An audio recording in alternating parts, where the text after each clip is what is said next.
Ok, começamos aqui a nossa live para você que vai ver ela gravada depois. Eu já posso dar a introdução. Hoje a gente vai receber o nosso querido Raiden Coelho. E hoje eu estou aqui representando a Ciclorama. E a gente vai conversar sobre educação digital. Não sei como é que está o título da live, mas nossa conversa hoje é sobre educação digital. Olha lá, ó. E tô já falando aqui, viu, Raiden? Raiden entrou aí. Eu sei que fica gravado depois. E as pessoas vão assistir isso gravado. Vai precisar de capo. Chame Luan. Luan que tá tomando conta de você agora. A mãe das crianças está num parto. Eu tô com elas no imprevisto de hoje. Aí o mais velho e o mais novo. Precisa de capo. O mais velho é o babá agora. E aí, vamos. Como é que você acha? A gente aguarda um pouco aí? Eu chamo você depois ou chamo você logo? A gente já vai batendo papo. O que é que você acha? Deixa a galera entrar. Vamos aguardar um pouco. Pedi pra você olhar como é que tá exatamente no cartaz aí o assunto da gente hoje. Eu sei que é educação digital, agora não sei como é que ficou configurado lá no cartaz. Se eu der uma olhada aqui, talvez eu saia do ar. Essa que é a questão. Deixa eu ajeitar no cabelo, né? Porque sabe como é, né? A gente usa aqui de espelho. E fazer o aviãozinho pro povo. O povo começar a entrar. E participar aqui. Aviãozinho. Vamos lá, pessoal.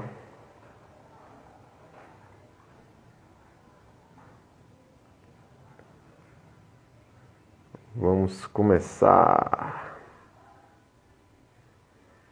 Estamos aguardando aí.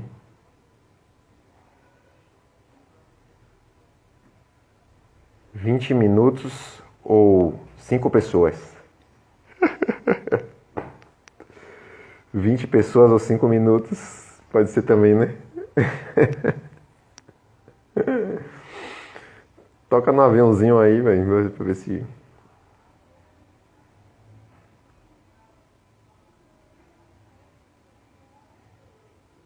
Aqui já foi o máximo que eu pude.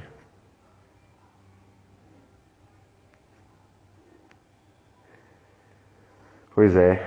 Então a gente vai trocar uma ideia aí sobre tecnologias educacionais. E Raiden, que vai entrar aí agora, né? Enquanto a gente está aguardando aqui o tempo da live. É um músico e que tem ele vai falar mais, né? A gente vai começar a entrevista com esse assunto, mas eu já vou deixar Se entrou alguém! Já vou deixar uma prévia aqui, né? Que ele é o cara que fez um mestrado aí falando sobre isso, sobre ensino digital de música. Eu dei uma olhadinha na dissertação dele, né? Antes da gente fazer essa live. Uma olhadinha, uma repaginada. Aquela história. E aí aqui estamos nós. Estamos aguardando um pouquinho. E sala de justiça. Eu vou brincando aqui, certo? Porque nós merecemos brincar.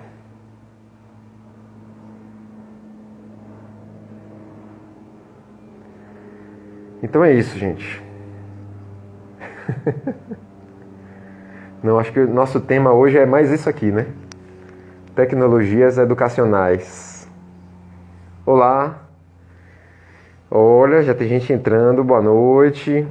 A gente vai conversar sobre tecnologias educacionais com o nosso querido Raiden. Acho que tem mais a ver isso aí, né, gente? Com tecnologias educacionais. Estamos só aguardando Ih, rapaz, apertei errado. Talvez esse. Eu acho que a gente já pode começar, né? Vou chamar... Não, esse não, peraí, gente. Me perdi nesse negócio aqui, viu? Olha lá. É esse, nenhum. Acho que a gente já pode começar, né, gente? Vamos começando. Só não sei como é que eu... Ah, aqui.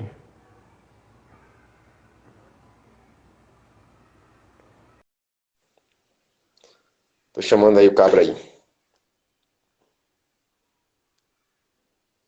Pra gente trocar ideia. Chegando aí. Olha, tungu-dugu-dugu. E aí, querido? E aí, Eu não velho? sei como é que faz isso, não, de botar essas coisinhas. Essas coisinhas também apareceu aqui embaixo, aí eu fui clicando. Eu sei que a galera fazia, mas foi a primeira vez que eu fiz. Os filtros, né? E aí, diretamente do Capão. Do Capão. Estamos Beleza. aqui no Capão. Então acho que E aqui no Capão tá massa, tá lindo, mas assim, a gente não tem sinal de celular, né? Mas assim, tem uma internet boa, a internet a fibra ótica e tal, mas eu não tenho plano B. Se cair aqui, a gente faz uma outra live outro dia. beleza. Tranquilo. Mas tá tudo. É bom Tomara isso que... também. É bom que aí a gente já cria outra live. A gente já faz a parte 2 aí, chama atenção até de quem. Uhum. Massa. Então vou dar uma introdução leve aqui para a gente começar, né? Um contextualizada para a galera que está chegando, está vendo aí e tal. A gente está fazendo aquela live pela Ciclorama, né? Hoje eu estou aqui representando a Ciclorama. A Ciclorama é uma startup baiana, não é EdTech. A gente está trabalhando com educação e tecnologias digitais. Uma plataforma, nós estamos com uma plataforma de educação digital. Está em fase beta e cada vez mais avançando. Né? Já estamos com produtos aí já na boca da garrafa. E é interessante porque nós criamos um tempo aí, antes a Ciclorama ela fazia atividades extraclasse e estava começando a entrar assim no processo de gerar comunidades educativas nas escolas de periferia de Salvador. E aí chegou a pandemia e a gente teve que mudar a estratégia, mudar a nossa ação. A gente já estava agindo no processo da educação, entrando no processo, dialogando com professores, com coordenações pedagógicas, com direções de escola, sobre metodologias e tal, né? Foi aí que Mariana me chamou, eu tenho doutorado em educação, mestrado e doutorado, e ela me chamou para essa missão. E estou falando bem resumido, né? E nós já estávamos nesse intuito e chegou a pandemia. Quando chegou a pandemia, a gente viu que a gente não ia voltar para a escola presencial tão cedo, e a gente pivotou essa história da EdTech, né? De fazer educação digital. E a gente passou uns bons 6 meses, se eu não me engano. A galera que está no chat aí da Ciclorama pode até dar uma clareada melhor, se foi 6 meses mesmo, mas foi um bom tempo. A gente passou debatendo, discutindo, dialogando sobre o processo, como, metodologia, o que fazer. E foi interessante porque a gente não partiu assim, nenhum de nós era especialista como você. Eu estava vendo sua dissertação e mandando para o pedagógico do Ciclorama, e falando assim, se você tivesse aparecido um pouco antes, a gente já teria poupado um bom tempo de discussão, porque uma série de coisas que a gente chegou a conclusões, de maio a junho de ideação, que Nana está falando aí, a gente chegou em conclusões, em questões, através de reflexões sobre a educação também, né? Não foi assim à toa também. Mas em relação à educação digital, e quando eu peguei sua dissertação para dar uma olhada, eu vi que estava tudo ali sendo discutido, né? Me lembrei de meu orientador da tese, ele falou assim, ó, pesquise, porque essa ideia que você está tendo não é nova, nunca é nova. Sempre tem alguém que já discutiu isso antes. E é bem interessante. Mas foi muito bom, um deleite muito grande eu pegar e ver que vários teóricos que você traz e confirmam muitas coisas do que a gente está fazendo na plataforma Ciclorama, né? Então eu quero começar assim perguntando para você, como foi que você começou essa história de... primeiro, se apresente, né? Eu acho que Hayden, primeiro como você começou a história de música, que é muito importante isso. Você é um músico, né? De mão cheia. E como é que entrou essa história da tecnologia educacional, né? O músico veio antes, né? Eu acho. E depois que Sim, veio, bem antes. bem antes, né? E aí depois entrou o professor de música, imagino, e aí chegou a tecnologia, né? Conte um pouco pra gente aí É, mais. antes de mais nada, eu quero agradecer o convite. Eu me sinto assim honrado, né, de tá participando desse movimento, né, de estar cada vez mais próximo de você, né, e próximo da minha querida colega, querida amiga Poliana, ela que me fez esse convite, assim, a gente trocou umas ideias. Então eu me sinto realmente muito honrado e me sentindo muito, me sinto feliz assim de estar perto de pessoas tão competentes, de pessoas tão queridas assim, né? Então eu sou Haydn, sou músico, multi-instrumentista, professor de música da rede municipal, rede pública municipal de Salvador, né, onde eu sou colega de Poliana, que é professora de teatro. Só que, assim, falar bem pouquinho para a gente tentar bater um papo, né? Assim, antes de eu me licenciar pela UFBA, eu comecei com essa história de educação à distância. Porque, assim, em 2000, ou seja, há 21 anos atrás, eu estreiei com uma peça de teatro, O Voo da Asa Branca, né? Eu estava já quase terminando a licenciatura lá na UFBA. E em 2001 a gente foi convidado a fazer uma temporada em São Paulo. Aí eu falei, não, então vou ter que trancar, né? Vou trancar a UFBA, a escola de música, porque eu não posso perder essa oportunidade de ir para uma temporada fora, numa peça que estreou já com prêmios, assim, foi uma peça que a gente ficou 10 anos em cartaz com essa peça. E aí eu pedi para trancar o semestre, né? Aí uma professora de didática, né? Ela chegou e me questionou, mas por que você vai trancar, Raika? Eu falei, não, porque eu vou para São Paulo, vou ficar 2 meses lá, não tem como ficar assim. E naquela época, ali na própria disciplina de didática, o nome da disciplina era didática. A gente estava discutindo a criação do Moodle, né? E o Moodle é um AVA, né? Enfim, é uma plataforma educacional e ele foi lançado, assim, foi publicado em 2001. E a gente estava discutindo sobre essas coisas, mas como é que é isso? Como é que é essa coisa de educação à distância? Como é que é essa coisa, né? E ela falou, Rainer, então vai, cara, vai para lá e a gente continua a disciplina à distância. Aí eu, mas como? Ela, não faço a mínima ideia. A gente vai descobrir no processo, né?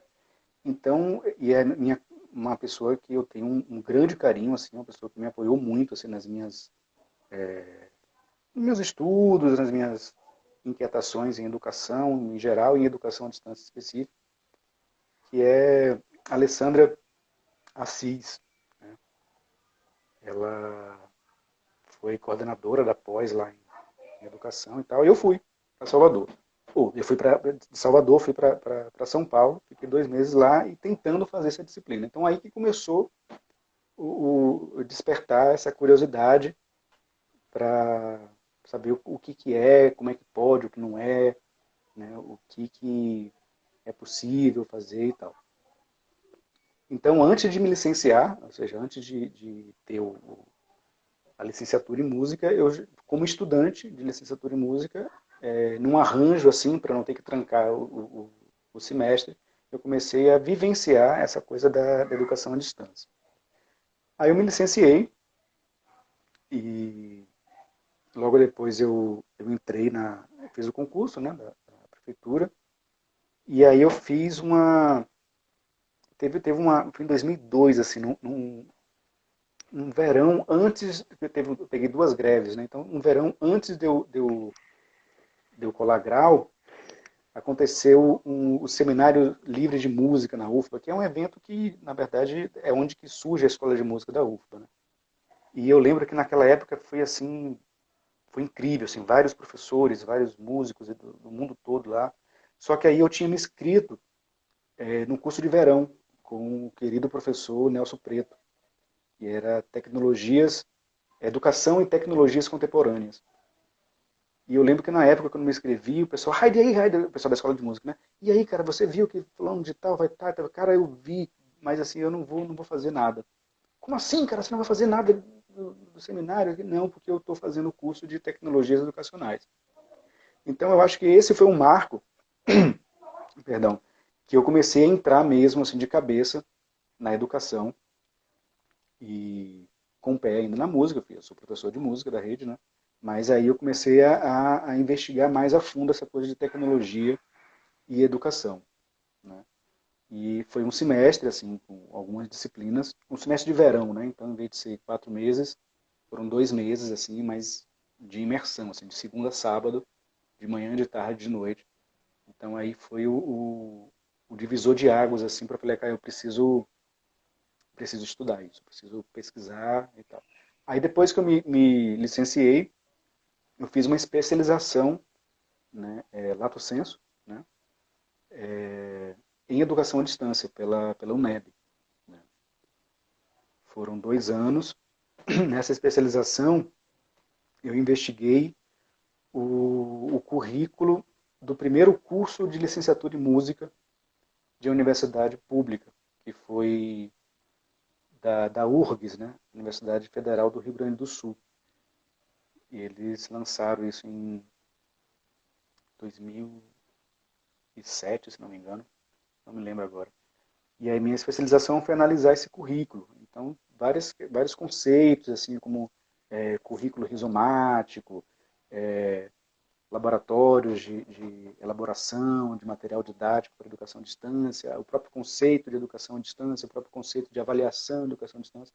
Aí eu fiz essa especialização e, e logo depois, eu viajando com minha companheira e tal, eu fiquei sabendo de uma seleção pública para tutor à distância, né, da Universidade de Brasília, né, da UNB, Uhum. em parceria com a Universidade Aberta do Brasil, a UAB. Né.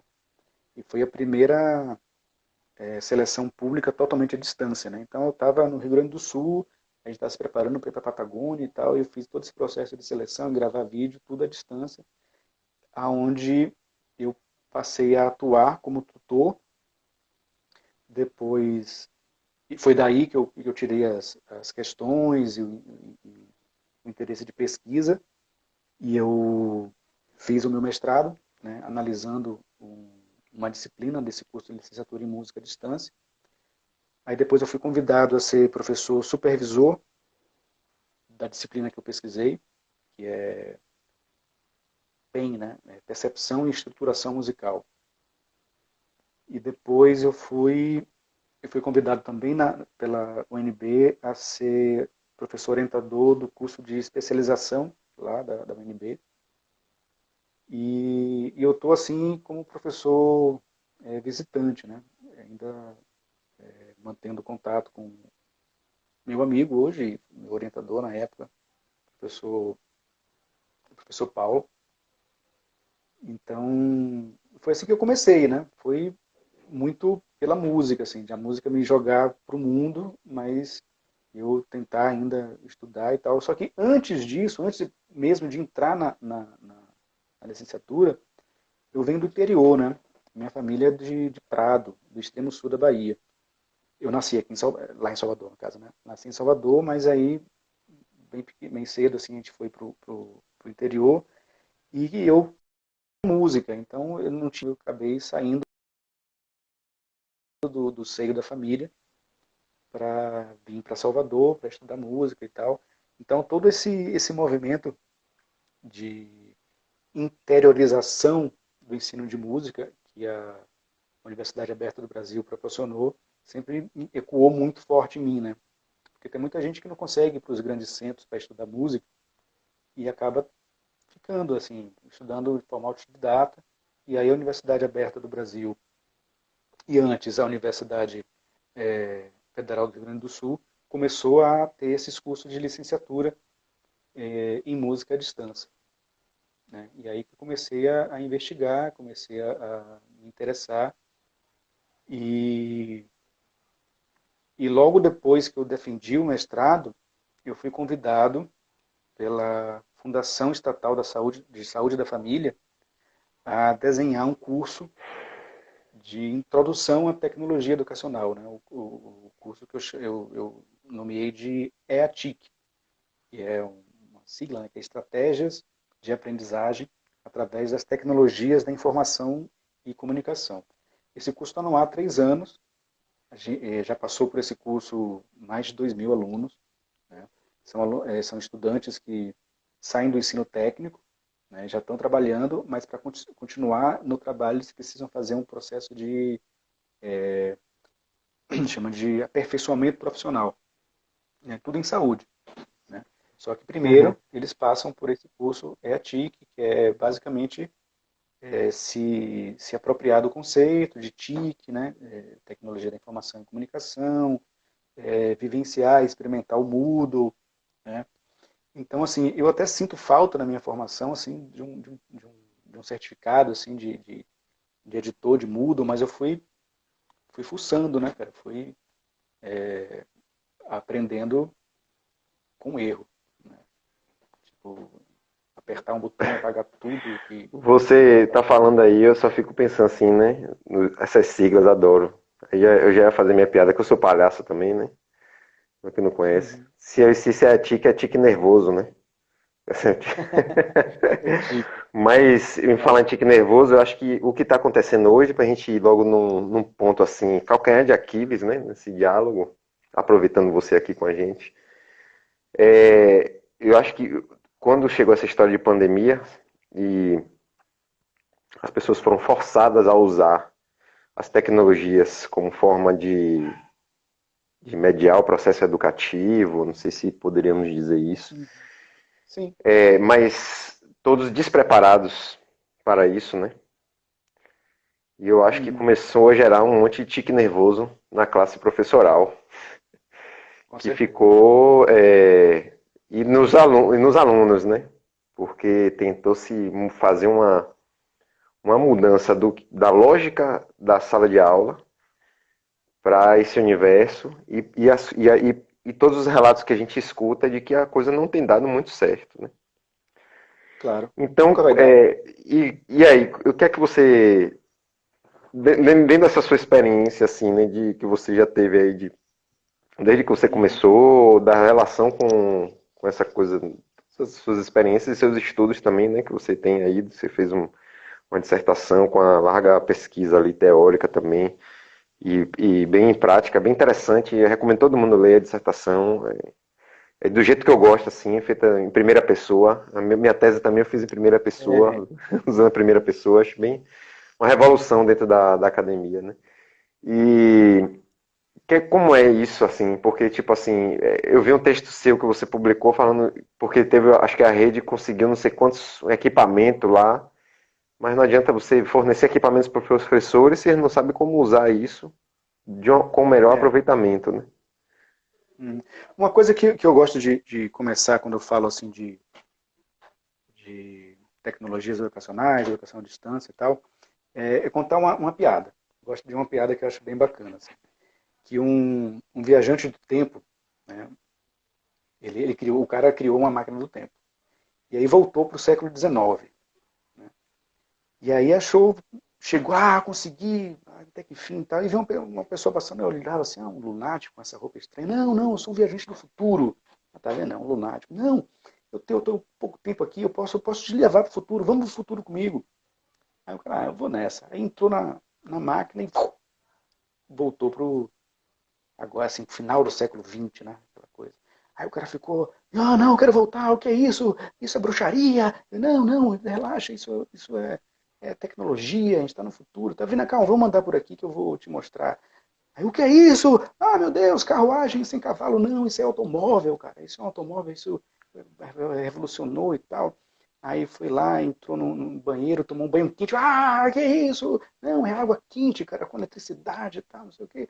Não, eu quero voltar para casa. Não, calma, vem, vamos mostrar mais coisa aqui. Aí o viajante do tempo leva esse cara para uma escola. Aí o cara, não, isso aí eu conheço, isso aí é igual lá da minha época. Essa anedota, assim, cara, é porque o nosso paradigma educacional ainda é do século XIX. Ou seja, disciplina, né, no sentido de português, matemática, geografia, né, horário, né, hora-aula, né, um local com muro, grade. Esse é um paradigma do século XIX. A gente não conseguiu superar isso ainda. Né? Então, e a educação à distância, ela não é uma coisa nova. Né? Quando a gente fala de tecnologias educacionais, a gente pode falar, por exemplo, da prensa. Né? A prensa foi uma grande tecnologia educacional.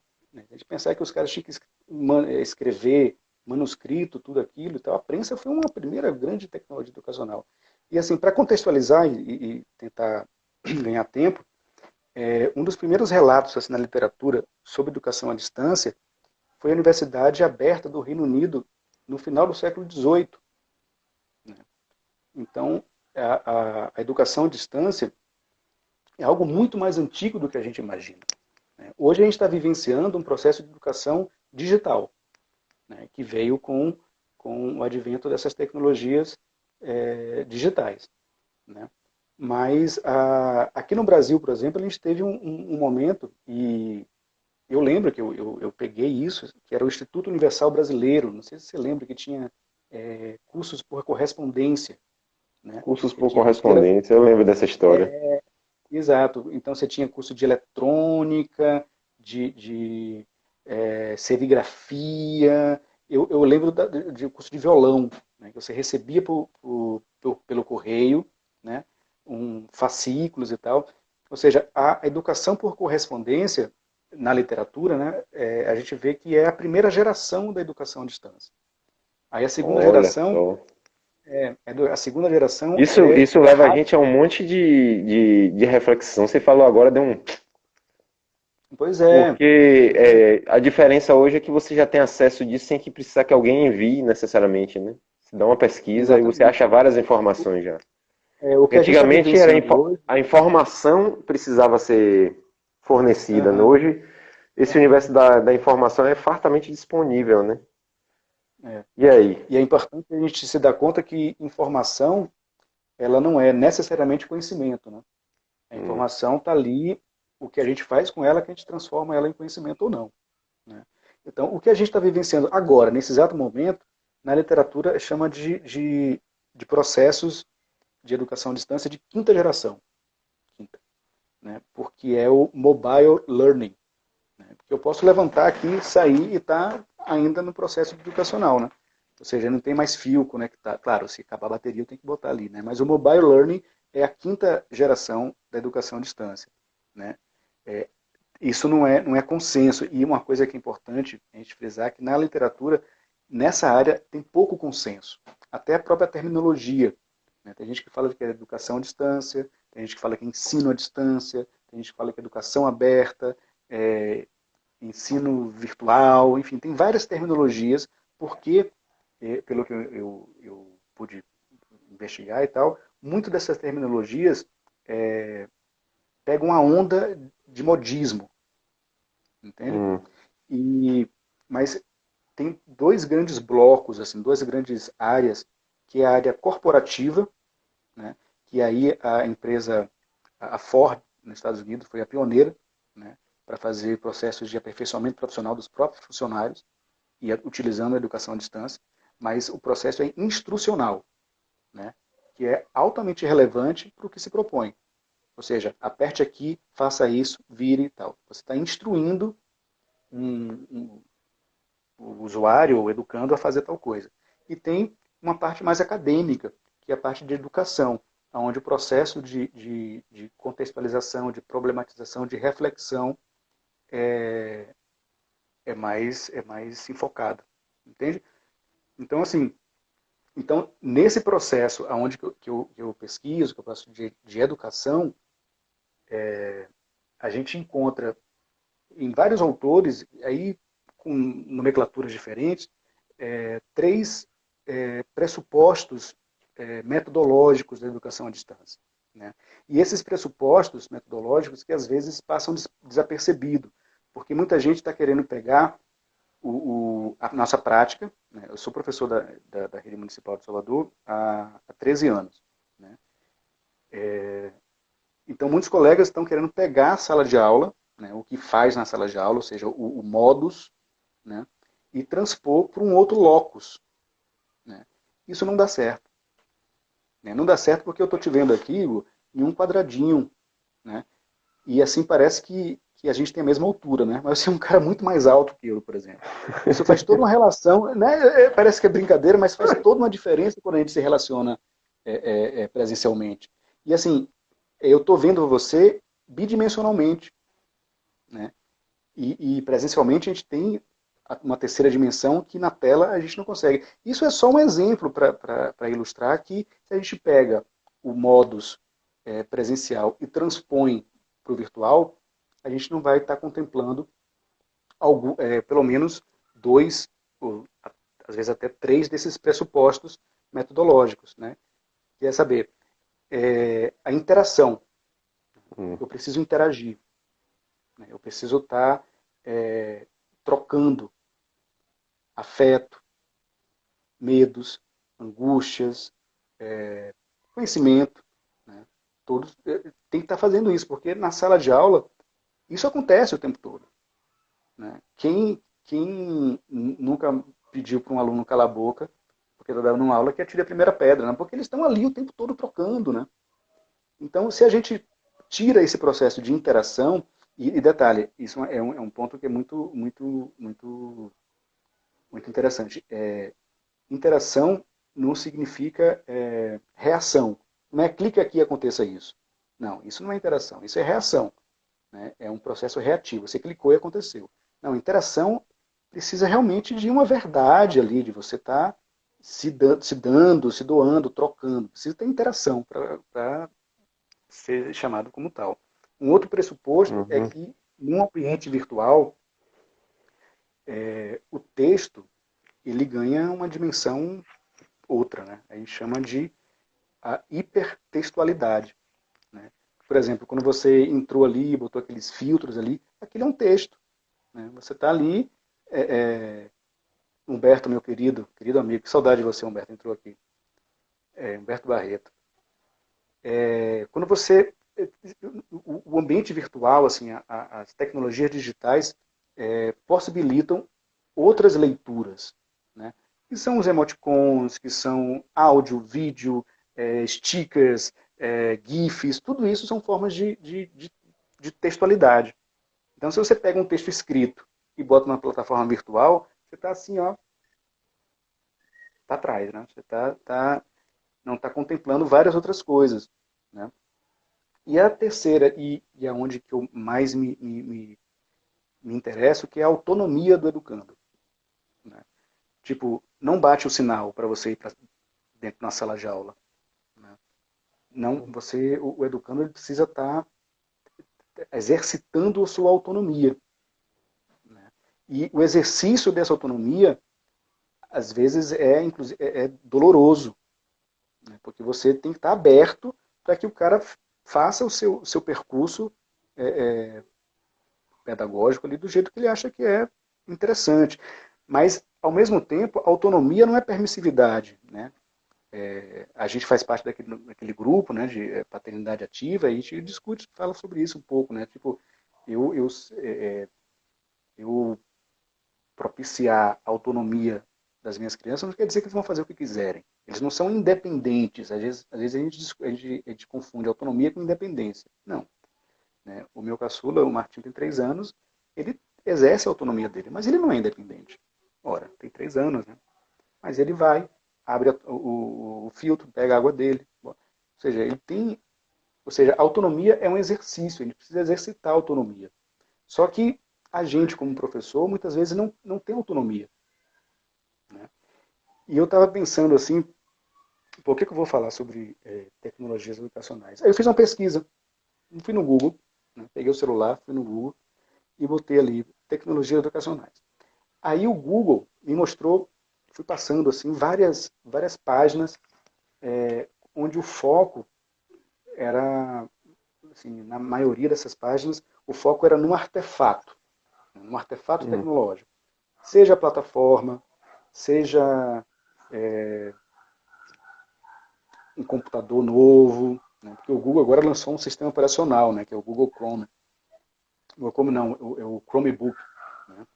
Então, Foi esse que foi comprado para os professores, não foi na rede? dizem, né? Eu ainda não vi, não recebi o meu ainda. Não sei se... Poxa, meia lua, meu mano da capoeira aqui. Um abraço, meu mano. Oh, que beleza. Minha sogra entrou também aí.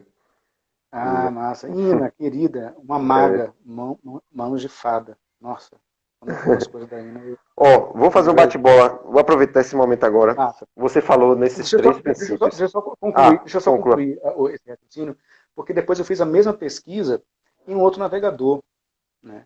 Que é o GoDuck, que é um navegador que prima pela sua privacidade. Ou seja, ele não distribui os seus dados sensíveis, né, quem é você e tal, para as empresas para ficar aparecendo naqueles anúncios. Né? E essa mesma pesquisa, eu tive um resultado completamente diferente, onde o foco não era mais nos artefatos, mas em cursos falando de metodologias educacionais dessa nova era. Então, assim, o Google é fantástico. Eu escrevi minha sala de aula no Google Classroom, é massa, mas você, como doutor da área, sabe que o meio é a mensagem, né? Então, o Google, ele não é inocente, por assim dizer. Então, a forma como ele organiza essas coisas tem uma intencionalidade. Né? Ah, Sim. Raíssa, então quer dizer que você não usa o Google. Não, eu falei, eu tenho 2 salas no Google Classroom, acho massa. Mas o importante é a gente fazer isso com consciência. E não achar que o Google é tábua de salvação para enfim, para a educação. Né? Mas vai lá. Pois é, então. Aí você levantou a bola direitinho, porque eu faço parte da Ciclorama e a gente tem a tábua de salvação. Brincadeira. Eu tinha que fazer isso. Eu tenho que me achar, né, velho? Pelo menos. Claro, claro. Mas é muito interessante isso, porque aí eu quero, a partir desses três princípios que você falou, interação, qual foi o outro? O segundo? Hiper, hipertextualidade Hipertextualidade e autonomia. e autonomia. Então, quando a gente começou a ideia da plataforma Ciclorama, a gente começou sem querer, querendo, né, a mexer nisso e a gente, porque a gente foi sendo movido pelo processo, vivenciando juntos, né, a equipe Ciclorama, dialogando, a gente teve muitos encontros online, que foi no processo pandêmico. Tem gente da Ciclorama que eu não conheço pessoalmente, mas parece que já conheço há anos. E a gente foi dialogando, tirando conclusões, chegando a conclusões, escutando, porque é um processo de startup, então a gente está fazendo um processo muito de constante avaliação, de constante bate-bola com o público que vem a usar, que está usando, que experimenta a plataforma, escutando muito as necessidades, as questões. Então tem esse processo empírico também, né, bem interessante, assim, de escutar as experiências. Então, a gente chegou num desenho, né, que já está online, já está rolando e tal, em fase beta, mas com muitas... É porque, tipo assim, a gente já tem sonhos lá na frente, mas o processo de programação para chegar nesses sonhos é tempo, recurso, tem todo um processo, demanda também, né? Porque no meio do caminho a gente acaba tendo que lidar com um público que está ainda no paradigma do século XIX, que vivenciamos hoje. Então a gente começou a fazer uns workshops, e a ideia desses workshops, quando a gente viu, a gente estava preparando o público para a plataforma que a gente está criando, porque essa plataforma não vai ser vendável se as pessoas não entenderem, não sacarem qual é a solução que a gente está trazendo. Porque o primeiro relance é as pessoas não entenderem. Então a gente começou a perceber que a gente precisava formar pessoas que testassem conscientemente, né? Que soubessem ter uma ideia, até disseminar. E que possam dominar de uma forma intuitiva e que isso possa ser, com o tempo também, disseminado, que as pessoas possam compreender o processo. Então a gente se inspira nas redes sociais, tem uma inspiração muito grande no Twitter. Aí você falou de interação, né? Então a gente pega muito esse elemento de interação do Twitter, né, que a gente trabalha com microconteúdos, porque a gente entende hoje que, tipo assim, a gente parte do pressuposto seguinte, a gente está e aí eu vou trazer esse conceito para depois você esclarecer melhor, né, que você estudou melhor. Então a gente entende que a gente está numa cybercultura, né? E eu vi que você estudou essa cybercultura. E que as nossas crianças, hoje, estão inseridas nessa cybercultura. Só que nós, da geração anterior, nós engateamos ainda na cybercultura. E eles não. Então eles já têm toda uma forma de se relacionar que é totalmente influenciada que a gente, às vezes, nem percebeu. E os professores ainda nem perceberam certas nuances, certas questões, certas coisas que fisgam a atenção ali, né? Então a gente pensou em microconteúdos, muito baseado nessa questão, intercalados e com utilização massiva e à vontade de memes, de vídeos pequenos como TikTok, de forma que a pessoa possa gerar um conteúdo interativo com hipertextualidade, como você falou. E a ideia dos microconteúdos é você gerar trilhas de aprendizagem que, em algum momento, esse aluno ele consiga ter essa autonomia de navegar por essas trilhas, né? E, inclusive, com diálogo, conseguir navegar dialogando pelo próprio interesse nessa transdisciplinaridade, né? Então, a ideia da plataforma é a gente alcançar isso, essa possibilidade de dar essa autonomia, né? Do estudo. Olha só quanta coisa a gente conversou, e eu estou usando a linguagem da sua dissertação para descrever, mas essa era uma discussão que a gente fez e vem gerando, né? Já vai facilitar muita coisa, viu? Sim. E aí, chega um momento que a gente percebeu isso, rapaz, a gente tá, na verdade, não é uma plataforma. A gente tá trazendo à discussão uma metodologia, na verdade, né? De ensino, a gente está mexendo com a metodologia de ensino. Mexendo assim, a gente está adentrando nessa mudança de perspectiva, porque através disso, né? Porque aí também não tem... a gente tem que falar de quem somos, né? Nós somos uma startup que vem de pessoas do mundo da arte. Nós não somos uma startup, como normalmente é, de pessoas de tecnologia que investem na tecnologia e vão buscar outros elementos. Não, a gente somos todos artistas envolvidos com a educação, de teatro, professor de teatro, eu sou da palhaçaria, envolvidos com a educação, e tem gente que se inclui de marketing, então a gente parte da arte, e a partir da arte a gente chega na educação, que a gente já estava fazendo esse movimento da arte para a educação dentro das escolas de periferia que a Circularama atendia, e aí agora da arte para a educação, para a tecnologia. E, além disso, eu fui chamado também para contribuir. Eu também já tenho essa trajetória, né, que você conhece um pouco, do unschooling, né?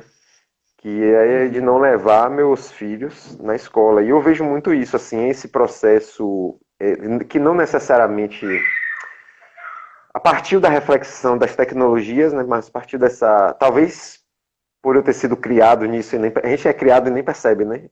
O quanto a gente tem que fazer algumas reflexões, hiperreflexões, para a gente compreender até o nosso lugar, né, nesse processo tecnológico. Né? O quanto a gente já cresceu com algumas influências. Né? Mas o processo de autonomização que você estava comentando aí, de conhecimento com meus filhos, e o meu filho mais velho tem 11 anos, né?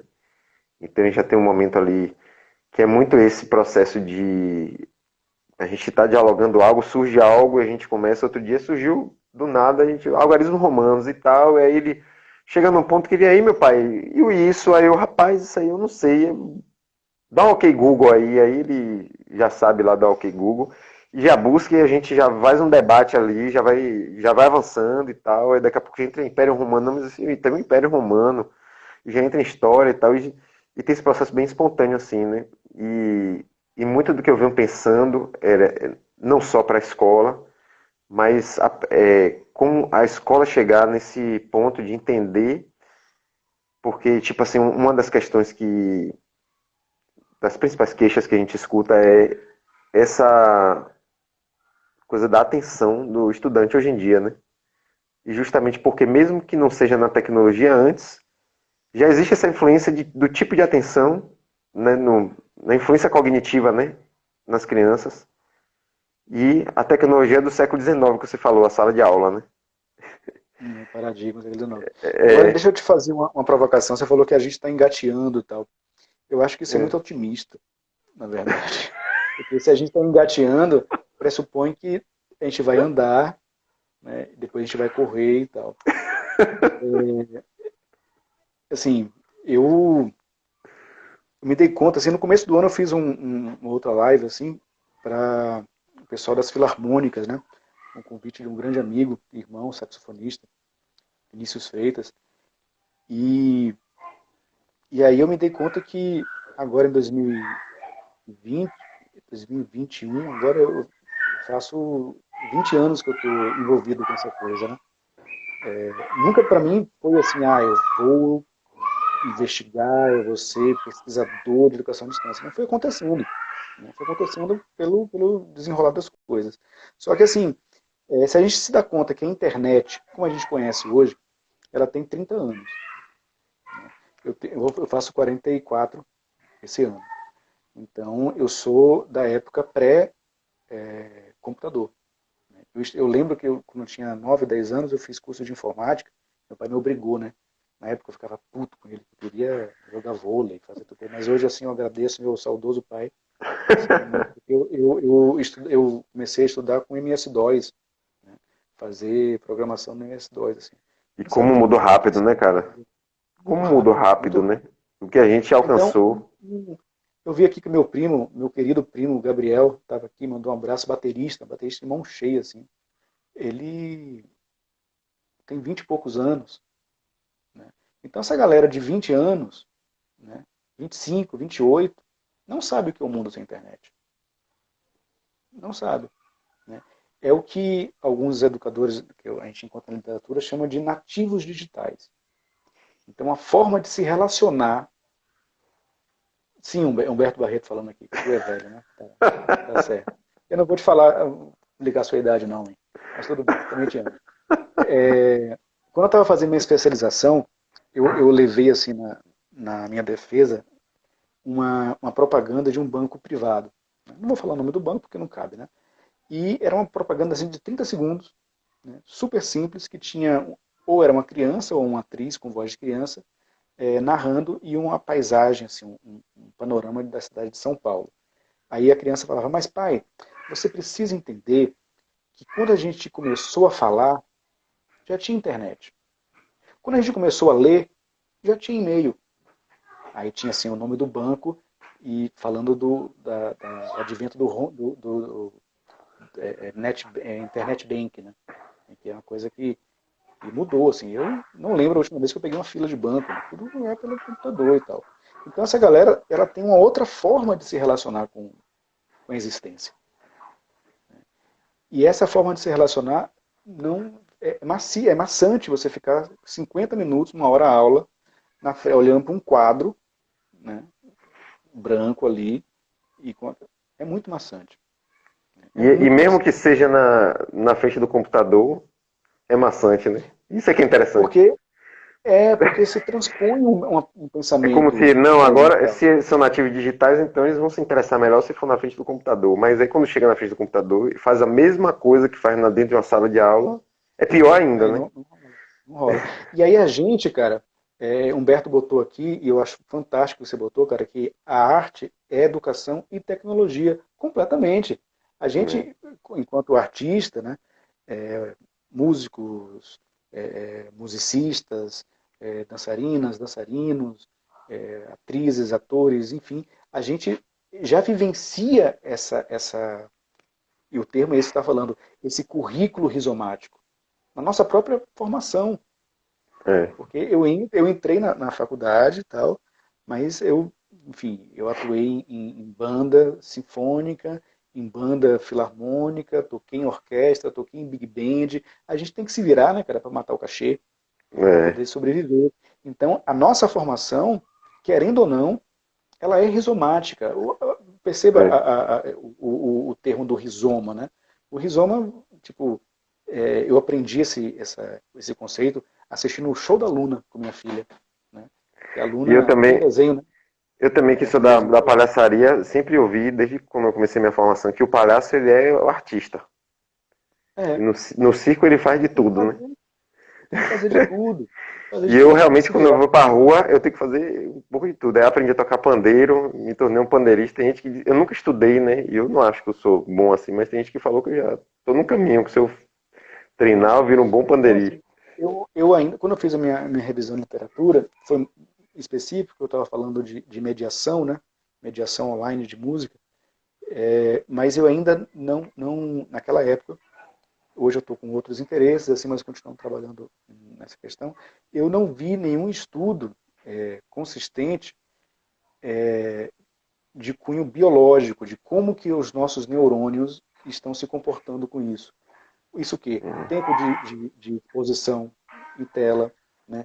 Forma de você clicar ali, já, né? Essa velocidade, né? A forma de processar a informação.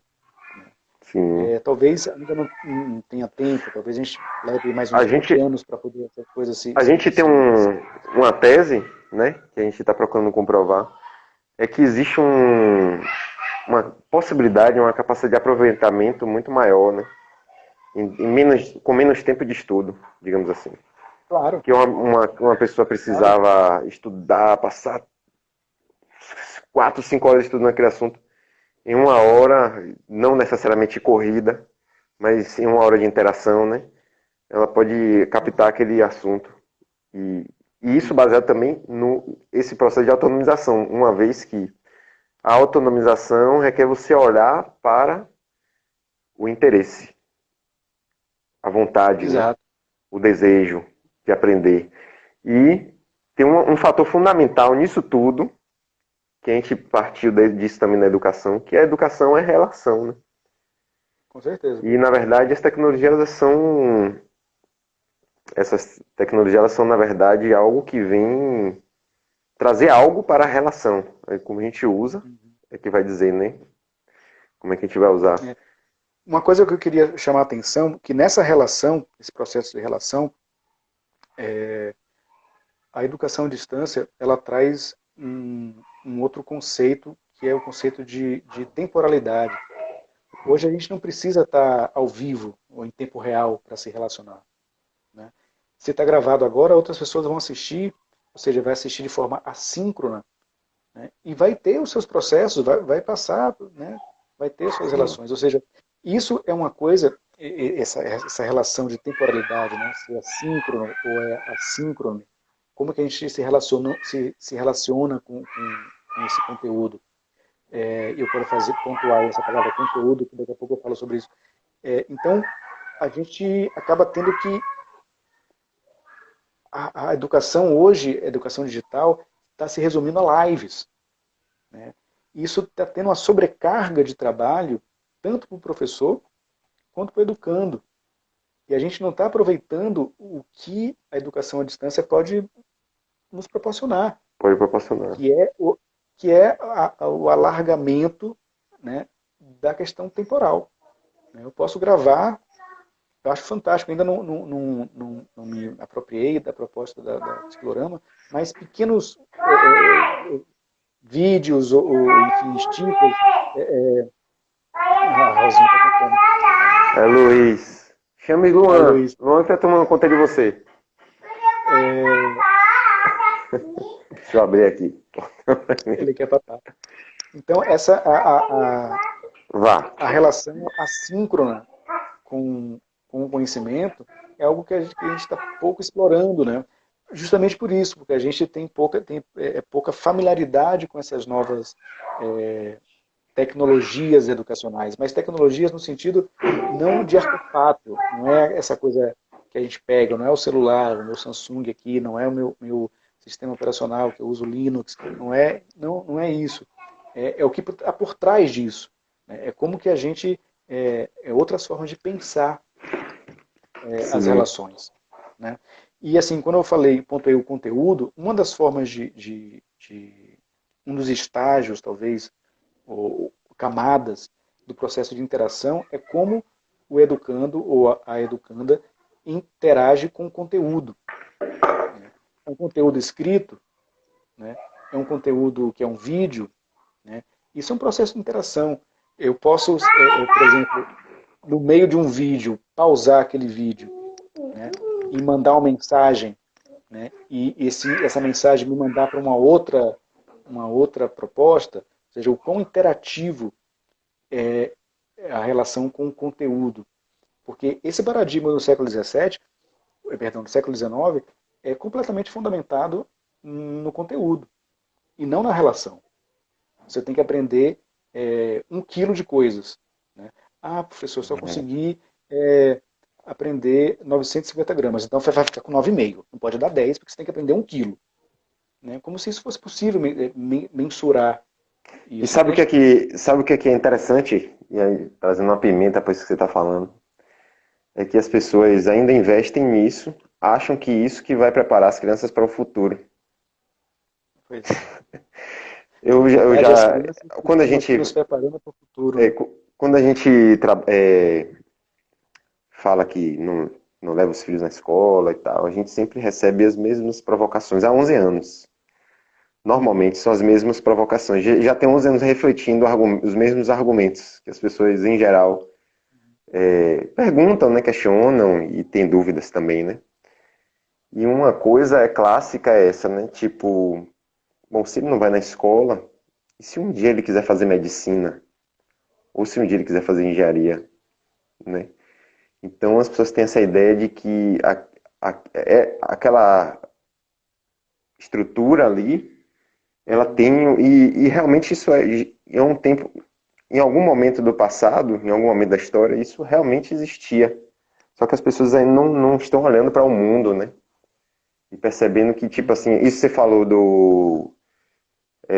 da corporação da Ford, né? Da Ford, que ela Sim. começou a usar. Então, as grandes corporações, poucas pesquisas que eu fiz assim, eu fui percebendo que as grandes corporações, elas já começam a utilizar justamente porque existe muito melhor aproveitamento. E elas começam a exigir outras competências, né? Que não se aprende na escola, né? Que não se vivencia na escola Com hoje. certeza. O que se Você falou busca. de estrutura, e aí me remeteu, que está ali no meu quadro conceitual, né, que eu desenhei para defender minha dissertação, e foi a primeira teoria que veio assim na literatura sobre educação à distância, né, que é de um... Deixa eu pegar aqui, o livro está aqui na minha frente. Que é o Michael Moore. Peraí.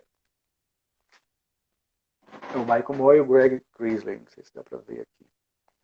Está ao contrário, talvez, né? Que é educação à distância, uma visão integrada. Né? Esse livro ele resume um pouco dessa Olha, teoria, que é a teoria da distância transacional, né? Ou em transactional distance, né?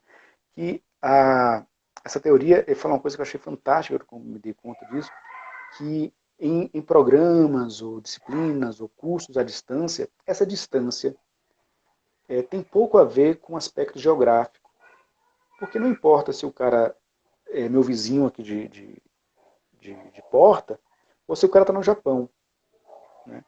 Ou seja, ele não está mais distante porque está no Japão do que porque está do meu lado. Essa distância é um fenômeno pedagógico. É o quão eu, enquanto educador, estou distante ou próximo desse cara. Né? E aí, o Michael Moore, ele fala de 3 aspectos, 3 variáveis que você pode diminuir ou aumentar essa distância. E segundo ele, todo curso à distância tem essa distância pedagógica. Né? Não é, assim, né, a gente não consegue anular essa distância. É um fato, ela existe e a gente tem que se relacionar com ela. É que nem a gente, músico, Humberto está aí, o Léo também está aqui, ó, Léo, meu irmão. Daqui a pouco eu chego lá, Léo. Eu tenho um compromisso com ele daqui a pouco. tem até umas coisas que Mariana falou aí. Hum, Ela falou, já temos as síndromes das telas. é, Mariana é a fundadora da Ciclorama, né? E aí ela falou, a escola é espaço de socialização e não mais bastias do conhecimento, que foi o que a gente estava sim. dialogando aqui. Uhum. Para registrar. A socialização ela pode acontecer também em meios virtuais. Na verdade, agora a pandemia está É. escancarando isso, né? Está se relacionando de forma muito pelas redes. Mas o que eu queria concluir, para não ficar essa coisa aberta na minha cabeça, é que são 3 variáveis que o Michael Moore ele traz, que é uma delas é autonomia, né? Que quer dizer, inclusive, o quanto o educando fala, não, eu não quero aprender isso não. Imagine, eu estou fazendo um curso à distância de saxofone e dou total e completa autonomia. Aí ele, não, velho, eu não quero aprender saxofone não. Não, mas você tem um curso de saxofone. Não, mas eu sou autônomo e eu quero aprender pandeiro. Tá, se eu sei tocar pandeiro, por que não? Né? Ou eu posso falar, não, velho, aqui, ó, o curso é de saxofone. E aí eu estou me relacionando com a outra variável, que é a estrutura do programa. Né? O quão estruturado é esse programa. Né? Porque, por exemplo, como eu estava te falando, geralmente as pessoas estão se relacionando com a educação à distância através de momentos e movimentos síncronos. Ou seja, há uma estrutura síncrona. Eu entro no Skype, ou no Meeting, ou enfim, e fico ali conversando com o cara. Mas aonde que ele pode acessar o programa desse curso? Onde que ele pode, tipo, uma apostila, ou uma videoaula, uma audioaula, ou um streaming, né? Tem uma plataforma que está ali, ou não tem? Né? Ou seja, isso é estrutura. Né? E a outra que é fundamental, que você falou aí, que eu me lembrei, que é o diálogo. O diálogo está diretamente relacionado com a interação. Né? Nesse curso que eu desenhei para a Fundação Estatal da Saúde e da Família, ele está fundamentado no diálogo e na aprendizagem colaborativa, que é uma outra metodologia que esses meios virtuais nos oferecem de bandeja, que são os educandos aprenderem com eles mesmos. Né? Então, mas o diálogo ele acontece depois de um momento de interação. Né? Eu mando uma mensagem para você. Você lê e me responde. Você faz uma réplica. Eu vou uma tréplica. A partir desse momento, ou seja, depois da tréplica, começa a ter um diálogo. Né? Um diálogo autêntico. Eu quero ali trocar afeto, conhecimento, angústias, medos, se for o caso, receita de bolo, ou não, mas enfim, essa troca tem que ser autêntica e verdadeira. Né? Eu tenho que estar me importando com o outro e tem que estar me desarmando. Né? Eu não sou o detentor do conhecimento ali, eu estou ali aprendendo com você e aprender com você faz com que eu consiga também te ajudar a aprender. Então, o diálogo, a estrutura do programa e a autonomia está muito ali próximo daqueles 3 princípios, né? Pressupostos metodológicos que eu falei lá no começo, que é a interação, que é né, que descamba lá no diálogo, né?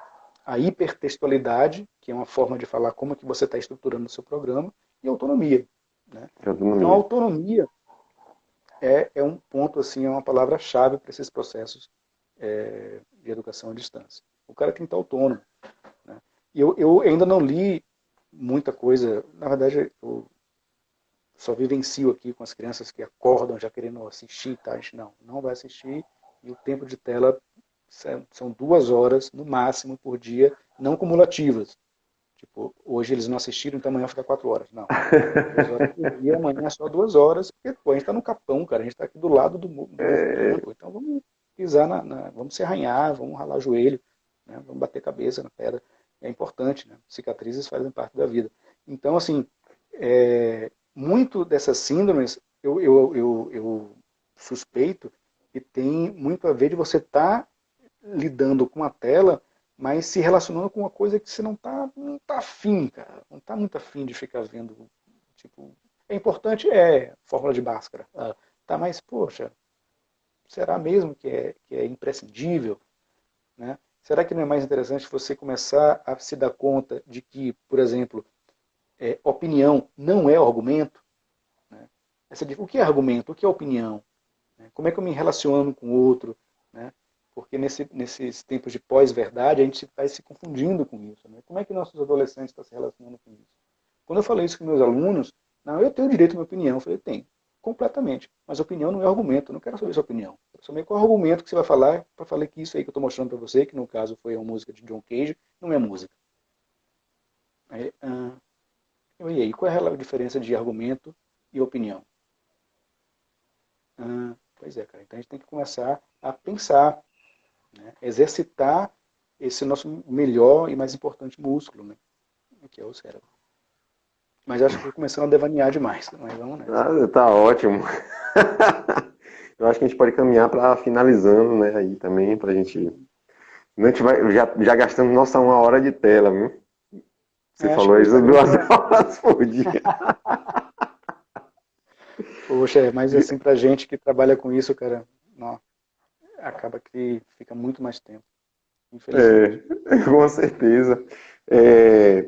Muito interessante, cara. Eu acho que não tem nem como a gente dissecar isso aqui, né? A gente vai bater muito papo Porque isso ainda. é um processo de Um uma vida, porque assunto. assim, eu acho ótima a versão beta, você falou versão beta do ciclorama, né? Aí pode ter uma versão beta.2, depois uma versão beta.2.2, e assim, uma coisa que é muito bacana da educação à distância é que está sempre em informação, né, cara? É. É sempre E em a gente informação, está porque se mergulhando você... nesse processo de startup, né? Então tem uma metodologia, né? Startup Uhum. poucas pessoas conhecem. Sim, sim. Está muito relacionado com Esse, tecnologias nesse universo. E está muito relacionado a isso uhum, aí que você falou, né? Você vai criando a versão beta 2 e vai acontecendo a testagem, é uma interação contínua, né? O produto com o público e tem um retorno para o produto público. Então esse processo sempre contínuo, né? De discussão. uhum. E aí, para quem entrou aí depois, quem tá sabendo, André aí, ó, se passar demais, não grava, não dá para gravar, Então a gente vai fechar, para quem não sabe, já para a gente ir fechando aí, também desocupar aí você. É, Plataforma Ciclorama, né, a gente tá com esse projeto, a gente vai conversar mais, viu, Raider? Ciclorama, Vamos, principalmente depois dessa live, acho que a gente vai dialogar um pouco mais, viu? A gente vai querer um pouco mais vamos sim. de beber um pouco de sua contribuição. Então a Uhum. plataforma está no ar, quem quiser ir lá fazer os testes, testar, sejam todos, tá todo mundo convidado, né, para vir testar a plataforma e, e, e ver um pouco, né, assim, todas essas reflexões aí que a Raiden trouxe, são reflexões que, pô, casaram muito bem com o que a gente estava buscando, né, que a gente estamos buscando e que está se materializando ali aos poucos nessa proposta, né, de fazer uma educação digital e trazer uma renovação assim para as possibilidades de educação, né?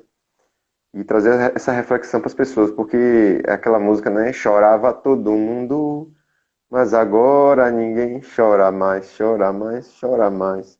E todo mundo estava sofrendo, a verdade é essa, né? Aluno, professor, tá todo mundo passando por esse processo de sofrimento em relação ao que é essa estrutura de educação, essa cultura, né? E a gente tem muitas possibilidades pela frente de tornar essa coisa mais ligada à vida, né? Mais palpável, mais vivenciável, né? Uhum. Agradeço você, Hayden, mesmo. Muito bom esse papo. Acho que a gente tem que dar uma pausa para a gente, para a memória registrar, né? Para a gente dar uma Claro. respirada. Uhum. Acho E que quem assim, sabe para uma... terminar, eu queria Hum, falar o seguinte, que falar de educação à distância, no final das contas, é falar de educação. é, Então, assim, eu estou falando de coisas aqui que Paulo Freire já falava, né? sim, Só que com está certeza. tentando contextualizar isso e tentando tirar o foco nos artefatos, esse negócio que eu estou segurando preto aqui, né? Porque esses artefatos acabam evidenciando um problema que a gente já vem assim seguindo há quase um século aqui no Brasil, pelo menos, né? Isso E aí. nossa crise, o nosso querido Darcy Ribeiro já falava, nossa crise na educação não é uma crise, é um projeto. É um projeto. Tá do jeito que está, não é à toa, é intencional. Porque no dia que o filho do trabalhador tiver direito, ao acesso a uma educação de qualidade, a gente muda a estrutura social do nosso país. E isso não estão querendo deixar fazer. Né? Eu vou mandar para vocês depois, vai ter uma palestra do meu querido amigo, mestre, enfim, mentor, Paulo Costa Lima. Ele fala que o grande problema do Brasil não é a diferença, a diferença social, né? Não é a diferença não, o grande problema no Brasil são os entraves para que isso mude. Né? Porque tem, né, as nossas diferenças de classe e tal, mas isso é facilmente resolvido. Né? A gente tem condições de fazer isso. O problema são as oligarquias que não deixam que a gente faça. Esse é o grande problema. Então, falar de educação à distância é falar de educação. Uma educação emancipatória, uma educação libertária, uma educação que prepare as pessoas para o mundo atual. Né? Mas é isso, eu agradeço também, é uma honra É isso. estar perto de você. Pai, eu quero ser, papai. Vamos junto. Massa, meu irmão. Agradeço você também. Eu quero ser. Vamos nos falando aí. Obrigado a todos. Agradeço a todas e todos que participaram. É gelo? Meu Deus. E a gente se vê mais pra frente, hein? Valeu. Abraço. Tchau, gente. Eu não sei como é que encerra, aqui é só apertar o X, né? Eu esqueci. Tchau. Valeu todo mundo aí. Valeu, André. Valeu, Léo.